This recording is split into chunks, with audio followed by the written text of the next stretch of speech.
am nañu géej am nañu ay côte am nañu suuf pétrole ak gaz bi ñu ngi ñëw lu tax duñu wax ak xale yi ñu toog. ah d'accord mais aspect économique boobu nga jiital. bul fàttali ñiy dem aussi. koppar yu takku la ñuy joxe ah. moom laa la wax dama ne 500 700 am na ñoo xam ne dégg naa. loolu dana nekk ci loolu la. dañuy jaay sax seen ay seen terrain. waaw am na xam ne dañuy jaay terrain ñoo xam nga ñooñu waxuma ak ñooñu ñi nga xam ne seen yaay ndeysaan dafa natt na yaay jox ma dem fii su ma fi toogee du ma tekki su ma demee 6 mois wala 1 an rek naal tabaxal kër mais suñ demee dañu xam ne mirage la. Eldorado bi leen gars yi di gëmloo. nekkatul foofu. l'extrême droite s'est développée un peu partout dañ lay wax génn leen suñu kër keroog le Brexit en Angleterre man lu ma gën a choqué keroog maa ngi dégg ay ñuy dugal ay images les noirs foutaient le camp sortez de chez nous. il faut ñuy tenir xale yi yooyu discours ne bu ngeen demee du ngeen fa gis dara liggéey amatu fa li ngeen di nga xam ne moo taxoon nit ñi di tekki. avant boo fa demee ñoom ñoo la ko gën a soxla parce que la crise elle est mondiale donc nit ki fa nga nekk bu la pouvoir public jàppale def am volonté politique nag laa wax de volonté duñ jël rek ne dugal nañu 500 milliards fii. xale yi duñu gis dara boo waxee ana financement ñu ne jox nañ ko seen ay le personnel politique. non quand même réglewul problème bi bu ñu amee volonté politique pour régler ce problème dinañ ko jéem a régler même du yomb parce que affaire bi c'est global defe naa lii du Sénégal rek la dal Afrique yëpp la dal parce que monde bi moo demee noonu léegi dafa metti te dafay gën a metti donc stratégie yi ñu war a trouver il faut trouver ces stratégies avec les jeunes. parce que tey jeunesse africaine defe naa yeewu nañu aussi. avec le recul tey ak li nga xamante ne am nga ko ci expérience ci métier bi. jot na am ay liggéey yoo xam ni def nga ko jëm ci phénomène bu mel ni non defuma ci sax reportage nii rek laa koy gisee comme tout le monde. su ma yeewoo gis ko parce que dafa am ay périodes yoo xamante ne dafa mel ni si lay gën a ñëw. alors man démb maa ngi koy wax sama invité bi maa ngi ko wax ma ne ko mii j'ai comme l'impression que j'entends toujours la même chose. Les embarcations de fortune qui s'en vont ñii dugg nañu ñii dee nañu alors ñu bare def nañ ci un grand business autour de ça. ay réseau yoo xamante ni très très dangereux ñoom ñoo nekk autour de ça. est-ce qu'il n'est pas temps tamit ñu jéem a xool réseau yooyu ñu nekk derrière. mais réseau yi souvent fii lay nekk fële. c'est ça parce que tey jii état yi ñu ngi ñëw di jox suñu entre état di joxante xaalis pour ñu lutter contre ça mais ñoom état est-ce que xaalis bi rek moo leen ci intéressé Frontex dans tout ça. ana xaalis boobu. am na ko fi yëkkati woon dañ ko woolu woon. ana mais sànq par exemple je discutais avec le ministre de l'Intérieur parce que man su ma gisee dara damay j'appelle l'autorité pour lui demander. ma ne ko mais oui le Frontex. parce que démb nee na ma je t'ai vu à la télé tu étais un peu énervé xaw ma lan ma ne ko mais si parce que mënoo invité nit ki mu naan fii xale yi xiifuñu raflewuñu fii coono amu fi ma ne ko c'est pas vrai mais les gens sont fatigués bul wax loolu après nag si la ma expliquer ne ma c'est vrai que am na aspect économique état c'est vrai que mi ngi def c'est vrai que aussi ñi ngi contrôler Frontex mi ngi fi la marine mi ngi fi ñi ngi contrôler géej yi mais mënuñu contrôler géej gi bu baax a baax. c'est très très difficile ma ne ko nag affaire bi du ñu ñëpp ñoo am responsabilité ñu ñëpp dañu war a boole suñu ay doole nous de la presse les familles yéen ñu boole le combat il faut que ça soit un combat global bu leen rek wax ni oui ku ko def ñu tëj la ci prison bi xale yi faleetu ñu tëj ci prison. je pense que lii daal moom pour ñu faj ko. la stratégie nationale de lutte contre l'immigration clandestine c'est bien. mais day nekk sur un temps la 10 ans c'est sur 10 ans. mais nañu dañ ci jàll nii rek. koppar yi ñuy dugal. parce que xeex bi aussi bu dee ñaari. même Frontex on n'a pas évalué. oui moom laa wax ñàkk ko évaluer boobu noonu kan lay profiter. parce que amul lu fa nekk derrière. lu ñu waxul nit ñi c'est un flou total. ñàkk évaluation boobu nag toog leen rek après bu leen dem toog leen rek ba kañ. loolu mooy problème bi il faut que état yi engagé wu teg lu wóor ci loxo xale yi parce que les jeunes n'écoutent plus les états parce que dañ leen déglu ba sonn alal bu ñëwee ñu jël ko féetale ko ci seen côté ça ne peut plus continuer tey jii yow mën nga ànd ak kenn benn politicien ngeen toog di naan doo ataaya bu ëllëgee mu romb la ay V8 la am xaw ma lu mu doon yëkkati ay kiyam mënatoo ko jot téléphone bu xale bi tamit bu fekkente ne dafay frustré. le discours politique ne fait plus rêver.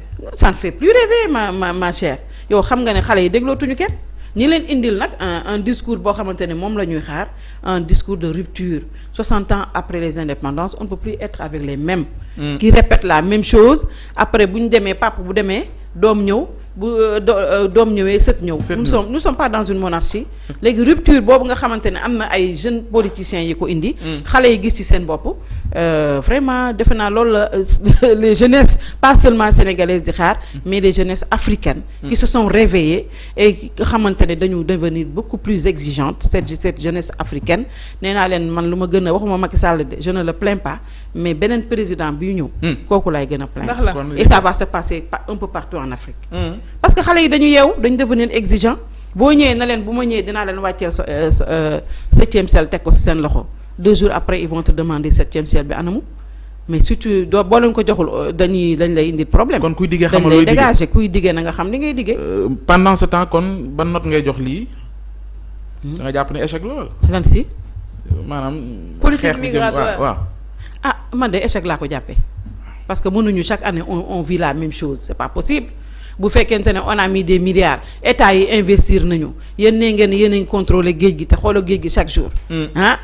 léegi yow xale yaa ngi dee ci géej gi léegi bu nekkul échec lan lay doon. mënoo leen téye te ña ngay bëgg a dem te buñ demee dee. xam nga lan la état nga nit bu ñëwee ci réew dafa war a am vision am priorité am na keroog may waxtaan ak benn candidat à la candidature.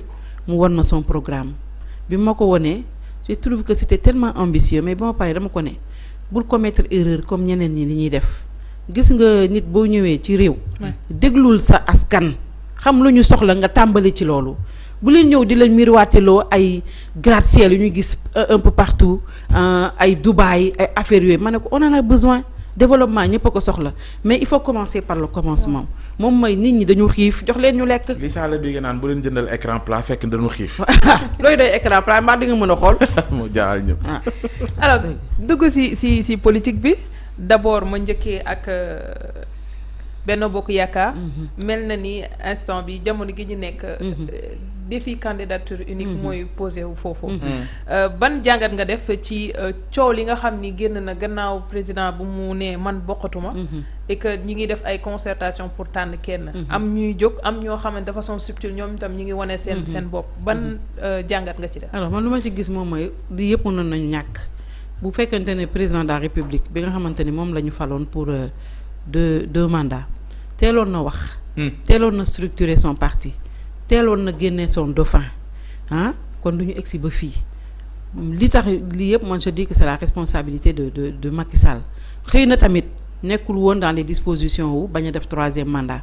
dafa dem ba jusqu'au dernier moment avec la pression parce que moom nee na sax benn pression taxul. mais on sait très bien qu'il y a eu des pressions moo tax mu reculer bu mu reculer nag préparé wuñu dara on a entendu quelqu'un du Parti socialiste dire waaw mu ne ñun par exemple décision bi mu def nii daf ñu bouleversé ñun ñëpp kenn préparé wu woon xaaruñu ko woon léegi ñoom parti yëpp fu mu ne nii ñoom ñoo bouleversé même l'opposition ñoom ñëpp dañ doon xaar 3e mandat mu ñëw ne leen nekkuma fa ku nekk léegi yaa ngi réorganiser wu waat ce qui se passe au niveau de Benno Bokk Yaakaar lu tax Macky Sall xëy na tardé dévoiler son candidat parce que candidat woon boo xamante ni moom lay wax waa imposer waa Benno parce que du c'est un candidat de l'APR déjà coalition yi amul kenn koo xam ne tànn nañ ci sa nit Parti socialiste dégg nga leen commencé nañu wax. AFP commencé na am na ñu commencé wax maanaam daal waa APR kese la. waaw waa APR kese la déjà am na ñu commencé di jaser ñu ne pourquoi ñu jël APR kese mais soit même bu dee APR kese mënaguñ ko wax parce que am na ñu ànd ak diw am na ñu ànd ak diw am na ñu ànd ak diw. te pour maintenir la dynamique Benno président bi dafay jël quand même soin. ba xam ne au moins déggoo am na mu war ko mun dévoiler. depuis chaque week-end ñu ne ñu week-end bii la. waaw c'est parce que amul déggoo amul. ah oui noonu lañ koy comprendre. déggoo amul kay. bu déggoo amul kay wax na ko. parce que dafay bañ a wax Benno implosé te si appareil Benno la ñu bëgg a basé wu pour dem aux élections. mais bu fekkee Benno dafa tas loolu kat xam nga ne loolu baaxul si ñoom. mais nii bu fekkee déjà am na ñoo xam ne génn nañu. c'est-à-dire Benno boobu même bu tasulee am na ñoo xam ne ñi ngi génn di am fu ñu taxawee ku mel ni Assom gis nañ ko mu génn ku mel ni suñu professeur Abdou Aziz Diop moom itam gis nañ ko bu mu génnee lu mu wax amaana comme ni ngay wax am na ñoo xamante ne ñoo ngi toog di xaar te xëy na seen toog ca biir mi ngi dépendre ci ki ña ngay defaru ci suuf yi waaw ndax Benno dina survivre ci li nga xamante ne moom la ñu nekk di dund. ñi ma dégg les acteurs di wax de danañu Benno du survivre parce que aussi déjà parti socialiste gis nga ko nu mu mel te parti socialiste quand même c'est un grand parti en ancrage am nañu ancrage un peu partout sur le plan national. bu ñoom xam nga ne duñu déggoo ci benn parce que ñoom nee nañu il faut que ñu am candidat socialiste. AFP la dernière fois invité naa leen ñu ne il faut que aussi ñoom tam ñu am un candidat buy génn ci AFP. waaw ak ñeneen ñi ngi koy wax. ce qui veut dire déjà bi nga xamante ne moom mooy dalal. moom mooy auditionné ñëpp ba mu des ñi bokk. waaw du mu ngi noonu. loolu nu muy Aminata Mbengue Ndiaye déjà moom dem na wax ne leen ci seen dernière réunion bi que candidat wu Macky Sall mooy nekk candidat parti socialiste les gens lui ont dit non ñun kenn santu la woon loolu dañ la wax nga dem waxtaan da ne parti socialiste lii la wax nga ñëwaat rendre ñu compte elle ne l'a pas fait ce qui veut dire que loolu mi ngi indi ay lendemain de trouble. te bu ñu moytuwulee Benno bu tasee moom mais malgré tout ak lu mënti xewit ay tur a ngi jib wala yi ngi fi dégg gum ba léegi moom. ci biir APR ñu jot leen auditionné kuñ ci mënti jëlit ci tas la jëm nga ñu bëgg a wax. am na ñoo xamante ne de moom man li ma jot a fare si weewu bëy moom Amadou Ba moom arrangé wu leen. am na ñu bare ñoom ñu ne Amadou Ba arrangé wu leen. ñi ma gën a dégg ñu ne aussi Abdoulaye Daouda Diallo arrangé wu leen donc ñaar ñooñu ñoo doon gën a am profil au début mais dañ dem ba ci biir mais Macky Sall dafa bëgg maintenir la dynamique Benno. donc bu mu xoolee ba loolu ba jàngataat ko. il a dit que bon il a si la indi l'équation Boun Abdallah Dionne qui n'était pas attendu. waaw ñu ngi wax que ne Abdallah Dionne moom mooy le candidat du président mais boofu comme moom il n'a encore rien dit. il faut s'attendre à mu tànn mu manifester wu xam naa bu doon Amadou Ba wala moom tànn na kenn mu am consensus. déjà kon waxoon nañ ko bu yàgg mais ñii yëpp di agité wu di def seen ay communication ci suuf. je suis sûr que ñooñu duñu nekk candidat au président. lii lépp ban jeexital lay am si APR. APR waaw.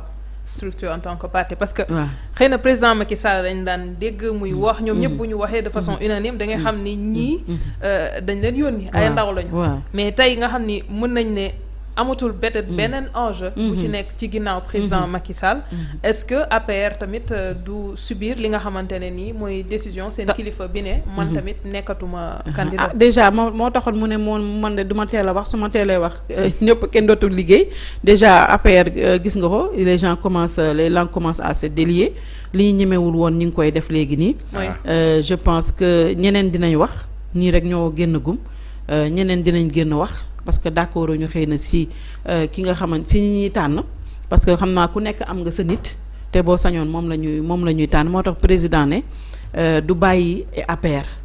dafay téyel boppam son parti parce que bëggul APR tas xam naa daf ko bëgg a maintenir parce que c'est un président qui a dit que je ne quitterai pas le Sénégal je vais rester te ñëpp commencé nañu wax que 2029 il se peut que mu ñëwaat donc il a besoin de son parti intact. Oui. Parti intact boobu ñuy tudd sànq ba léegi maa ngi insister te bu ci ñëwaat wax nga sànq ni am na ñaar ñu doon tudd peut-être xëy na ci diggante bi am na lu jot a am moo tax xëy na maanaam da nga ñu bëgg a junj ni président jamono ji xëy na bëtam fi mu ko teg mooy logique gu Benno que kuy bàyyeekoo ci parti loolu nga ñu bëgg a wax mais logique gu Benno am consensus est-ce que xalaat nga beneen ginnaaw ñi ñuy tudd nii man de ñooñu la keneen ñooñu ñaan na Abdallah Dionne Amadou Ba en dehors de APR kay la waaw boo génnee ñi ñu xam waaw su dee day xool logique gu Benno maanaam gën a yaatal ci biir Benno est-ce que bu ñu génnee ci tur yi ñu xam mooy ay Amadou Ba ak ay Abdoulaye Daouda Diallo ay ñoom Boun Abdallah ay ñoom Diouf Sarr Aly Ngouille Ndiaye ba ci sax Mame Boye Diao bi ñu mujjee dugal su dee ni dañ ne xoolatul foofu wala boo génn na ko ndax jàpp nga un président Macky Sall buy xalaat beneen candidat ci biir Benno boobaa ku muy doon. non président nekkul si loolu de si disposition yooyu de. il va choisir au sein de l'APR. loolu kay jeex na c'est déjà acté xanaa kay ñu wax ñu tur bi rek la loolu kese la de mais du amul beneen candidat beneen parti parce que le Benno quand même c'est l'APR. ouais. Binta mii nag allié yi dinañ la mere.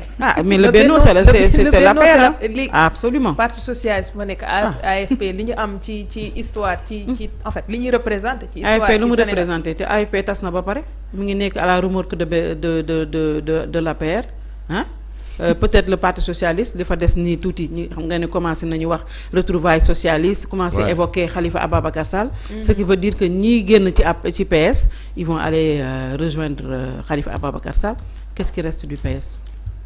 mais yoon la PS am candidat ci li nga xam ne bien sûr même les dernières volontés de Tanor Dieng ont été que nañu retrouver la famille socialiste nañu retrouver wu ba tuddoon na sax Khalifa Ababacar Sall bu ñu demee interroger Google di ngeen dégg ces dernières volontés parce que ñoom dañu waxoon on va gagner ensemble et gouverner ensemble jusqu'en 2024 après parti socialiste dina am candidat mais waxuñu woon nag ndax candidat bi ça va être issu de Benno wala parti socialiste lay doon mais biñ demee ba ci biir am nañu jàpp ne mënuñu dem élection te parti socialiste un candidat issu du parti socialiste du ci bokk loolu nag moo indi le grand problème. léegi Abdou Aziz Diop moom génnam beeg président Macky bàyyil pexe tudd ci ñoom Farba ne dañuy pexe ak yooyu noo comprendre génnam bu fracassante boobu jékki-jékki taxaw démissionné après voilà tax yooyu na lee mais moom bu fekkente ne moom dafa ànd ak ku bëri pexe kon moom tam dafa bëri pexe moom bokk na ci pexe yi. nee na du pexe kat fekkewu ko. fekkee na ko kay parce qu'il a été ministre conseiller ba heure bi nii depuis que Macky Sall ba mu ko defee ministre conseiller ba léegi mi ngi ànd ak Macky Sall. mais nee na jëriñoo ko ni mu waree. waaw mais lu tax génn woon moom moment boobu gis nga nit da ngay am courage boo nekkee ci dara comme ni ko professeur Amsatou Sow Sidibé defee woon. xam nga toogoon na fii nee na man du ma toog di fayeeku loo xamante ne duñ ma ko kenn jëriñoo Macky Sall duñu laaj dara ñun say ministre conseiller duñ ko gis donc du ma fi toog di xaar. di fayeeku weer l'argent des Sénégalais alors que le président consulté wuñu ci dara mais ñoom comme depuis combien d'années ñu ngi toog foofu am seen bureau am seen yëpp di fayeeku xaalisu askan wi ñu xaar nag ba léegi nag ba ci cappaandaw la ku nekk bëgg wane sa bopp naan waa man waxoon nga ma ne di nga ma recevoir boo ma recevoirul donc je te remets ma lettre de démission kay jeex na jarul démissionner il fallait attendre parce que ñu bari maa ngi koy gis ñu naan li mu def ni c'est de la trahison moi je vais pas aller jusque là-bas mais moi je trouve que c'était pas élégant du tout. waaw. ñu taxaw ci candidature opposition yi. waaw tey li nga gis amul ab pëccoxoo ku nekk jóg. sa candidature laa diggu ko. ok bàyyi ma nii rek bëggoon naa cee dugg sax waaye dama cee génnaat ndax politique gu Sénégal moom vraiment je ne me retrouve pas. ci ginnaaw li nga xamante ne génn nañ ci dialogue bi dafa am doon bu dugg parce que ñaar ñoo xam ni tey seen cas ñu ngi doon wax naka lañ koy saafare ci seen camp ngir ñu bokk muy Karim ak Khalifa am na yeneen i kanam tamit wala ak yeneen i ténor yu fi nekk bëgg ñoom itam bokk ci jongante yi émiettement boobu am ku nekk xëcc lan la mën a am comme njeexital ci opposition bi bon bu ñuy wax opposition man Yewwi laay jàpp de ndax Yewwi moo fi nekkoon moo fi am boobu homogénéité